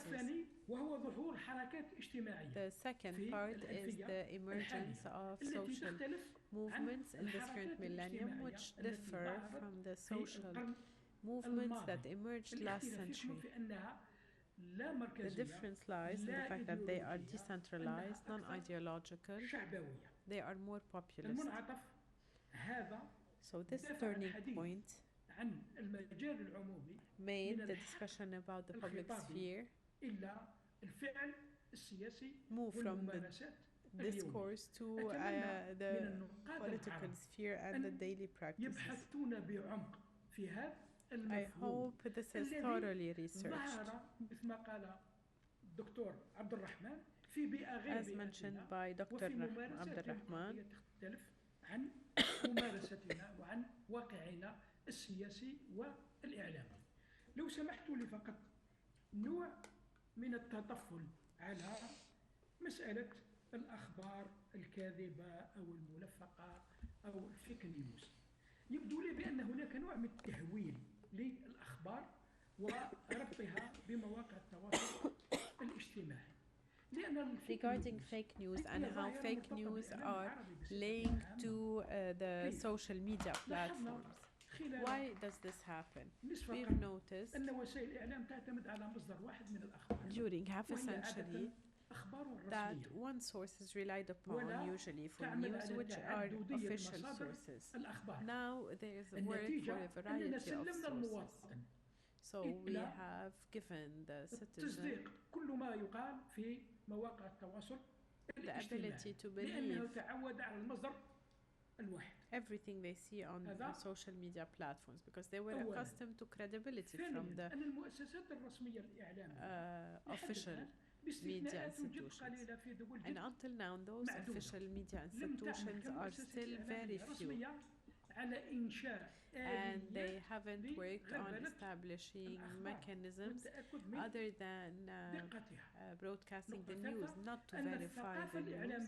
So we see that the media culture of Arab citizens is flawed. Why? Because they deal with social media platforms as media institutions and they believe whatever is said there. Thank you so much, Dr. Nasreddin Al-Ayadi, for this elaborate answer.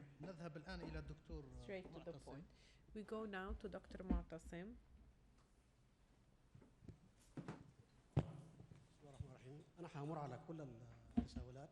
I'm going to answer all the questions that were asked.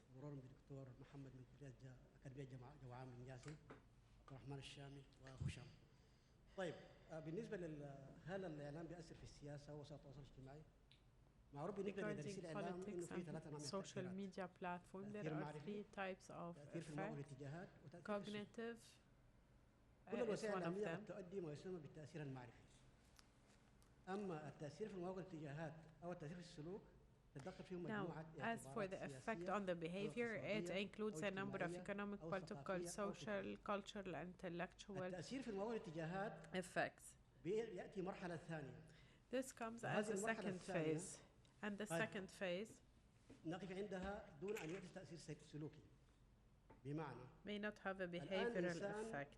يعني معجب بسيارة So معينة you have a محددة person that likes a certain car and they can أو يشتريها. buy it and حصل drive it. تأثير معرفي، حصل تأثير في مواقع الاتجاهات، لكن ضيق ذات اليد لم يوصل إلى التأثير السلوكي. بنفس So الوقت the behavior بالعمل didn't get السياسي. affected. The same يعني goes for the أحياناً political أنت work. تكون معارض، لكن من منازلهم Sometimes خوفا من سلطة أو سلطان. you are an opposition member. حصل لك التأثير في مواقع الاتجاهات، لكن خوفا من السلطة والسلطان هو عندك التأثير السلوكي. داير أقول إنه And your behavior is وسائل الإعلام affected. بعمومياتها سواء كان تقليدية أو قديمة عندها تأثير Media سياسي. institutions لكن هل have هو a معرفي political أو في effect, مواقع but is it الاتجاهات أو cognitive في or in السلوك، ده different محتاج directions or behavioral? This requires a long elaboration and more thorough يعني إلى أي analysis. مدى يمكن تأثير هذه الوسائل في الجانب الإعلامي. بالنسبة للدكتورة فاطمة الزهراء، For طبعاً Dr. هي محمد زهراء. يعني ما أمامه من الباحثين المتميزين، وفي نفس الوقت عندها كتابات جيدة وأبحاث جيدة. أقول إنه الجانب القيمي والأخلاقي في أي عمل إعلامي مطلوب. The ethical and value لكن table in مهم any جدا إنه media هذا الجانب work القيمي is necessary. والأخلاقي مع أهل الإعلام ومع ما يقدم في الإعلام أن يواجهوا جانب تربوي قيمي But it has أخلاقي to داخل be المجتمع، accompanied by حتى يتصدى pedagogical المجتمع approach. لمخالفات الإعلام للقيم والأخلاقيات.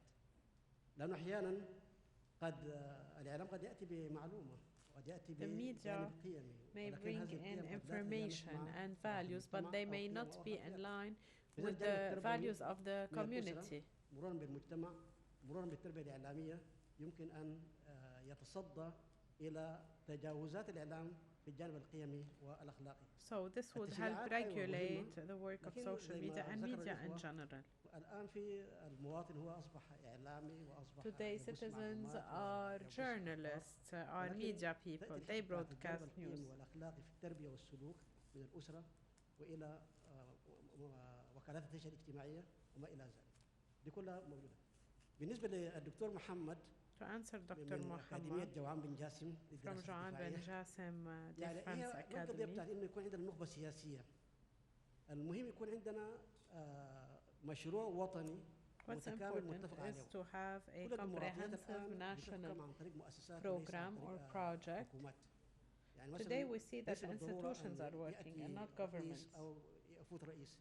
في No مسلمات matter who the لسياسة president خارجية، is, لسياسة there داخلية، should be لسياسة an اقتصادية. agreed upon economic, internal, external, or foreign policy, regardless of who the president is. ما قضية نخب The main problem with Sudan يعني سياسية مثقفة ومفكرة، لا. is not an issue with the lack of an educated elite. It's the lack of agreement over one political project. متفق عليه، متى ما كان في دولة مؤسسات، كل ما كان ذلك مدعاة لأنه الأمور تمشي لأمام، وفي نفس الوقت بنوجه الخطاب الشعبوي. وأنا ذكرت That's our way of dealing or standing up to the populist discourse. The more anchored the democracy is, the populist discourse is much more constrained and limited. طيب الدكتور عبد الرحمن الشامي طلب إنه يكون في تعريف. Dr. Shami talks about the need for a definition for the populist discourse. Populism has 6 or 7 types, even more. But what most importantly is its characteristics.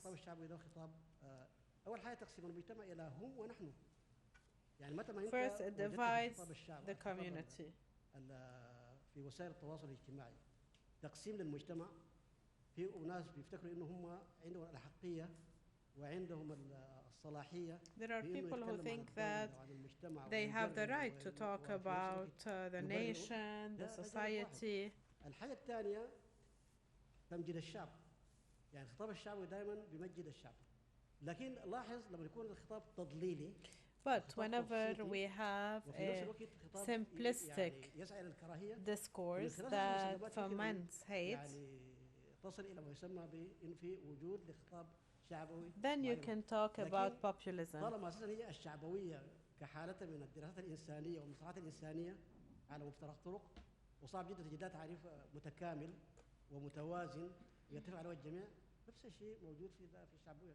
لكن ده لا يعني إنه كل ما يبث وينشر في وسائل التواصل الاجتماعي وشبكات التواصل هو شعبوي، لا. It's not true that everything that is posted on social media and digital media platforms is populist. No. يعني تحطم. Populism exists even in conventional media. ومسلمات وصفات. But when I look at the changes and the characteristics of the populist discourse and I present that in the analysis, then I can say if it's populist or not. ومن خلال تحليل ومن خلال متابعة وملاحظة ومقابلة هي وجود لخطاب شعبوي على الأقل في الحالة السودانية. قد يكون في مجتمعات ثانية ما أقدر أحكم عليها، لكن السودان من 2019 وحتى هذه اللحظة في خطاب واستقطاب شعبي واحد. وللأسف الشديد So until now in Sudan there is a strong populist discourse. لجمهور داخلي، وإنما حتى صراع المصالح. And it is not only for an internal public or audience or consumers. It also sees the participation of neighboring countries, European countries and others. So that's in brief to tell you that there is a populist discourse and it has specific characteristics to be defined as such. But we have to indicate that not everything published on social media is populist. الدكتور هشام مكي صديق يعني اقدر اقول انه يعني انا ما كتبت مش كده. طيب بالنسبه للدكتور هشام المكي يعني For Dr. هشام مكي الرحمن الشامي انه الشعبويه هي لو اطلعنا عليها يعني زي ما تقول كده يعني متعدده. Populism is multifaceted. We're just looking at the political dimension of it. But if we look at the different types of it, each type has its own pillars and elements.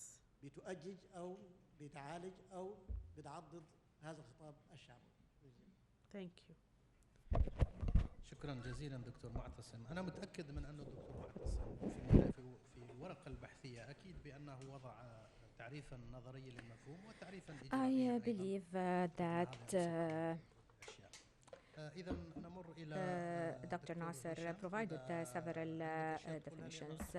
Dr. Hisham, do you have anything to add? Because I believe that Dr. Mu'tasim has answered many of the questions.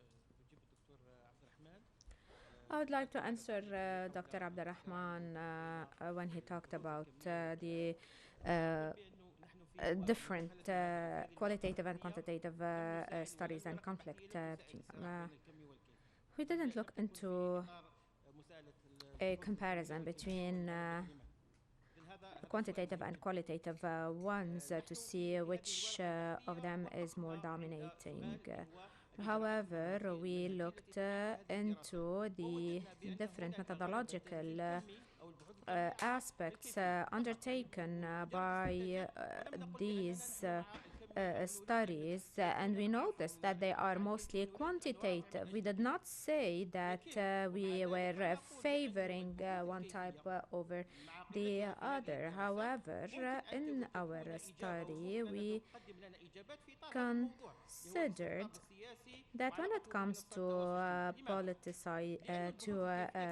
polarization, we know that there are studies that look carefully into the different aspects, look into the values brought by the different papers and so forth, and that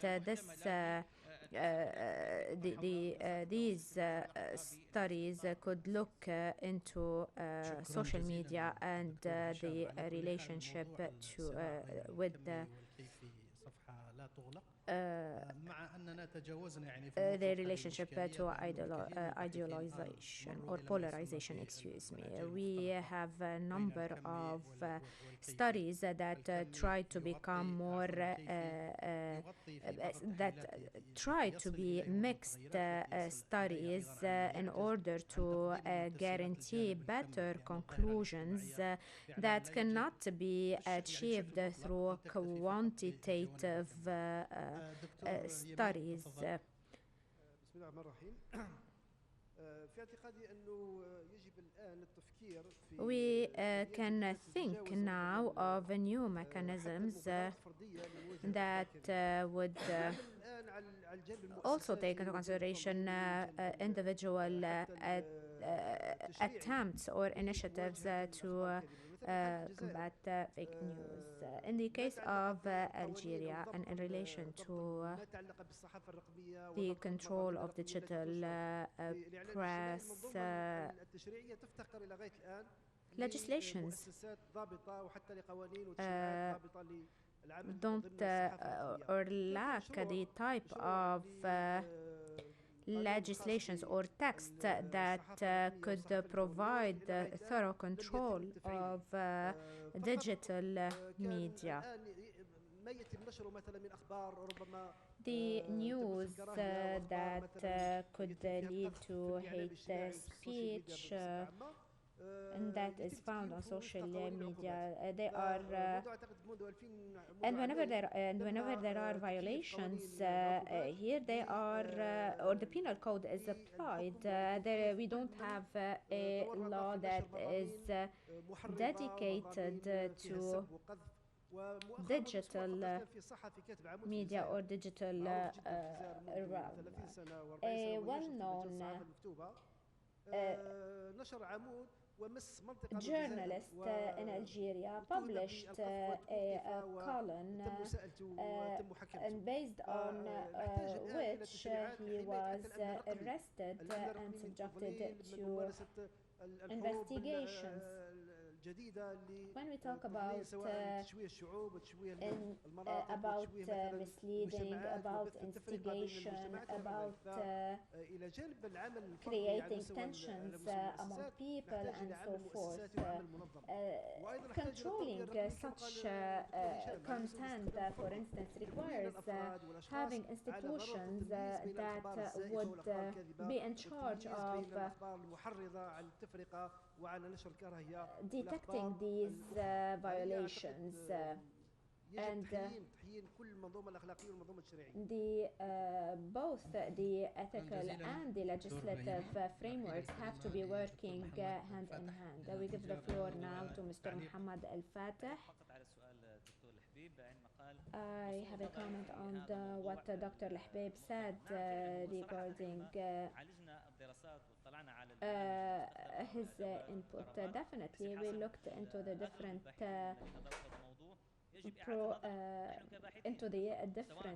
approaches. However, based on what we noticed, for instance, about the different curricula and about or methodologies rather, and we noticed that we need to analyze these to analyze the material or these current studies using new tools. سواء نظرية استخدامات الإشباعات، نظرية ترتيب الأولويات، أو النظريات التي تدرس اليوم في الجامعات العالمية التي ممكن نحن لا Since we have new theories that are being منصات التواصل الاجتماعي يحتاج إلى مقاربات نظرية تواكب هذا التحول في المفاهيم في المناهج. So we need to have different approaches. We need to have the tools, theoretical and practical approaches. We come to the end of this session. I would like to thank the speakers for their valuable interventions. And with this last session, we come to the end of this conference. We hope that the recommendations, conclusions, and analysis in the papers and in the sessions were good and were beneficial for you. We would like once again to thank Qatar University and Al Jazeera Center for Studies. We would like to call Abdelaziz Al-Tawar from the Department of Translation and Mr. Muhammad Mukhtar Al-Khalil, Director of Al Jazeera Center of Studies, to present the awards to the members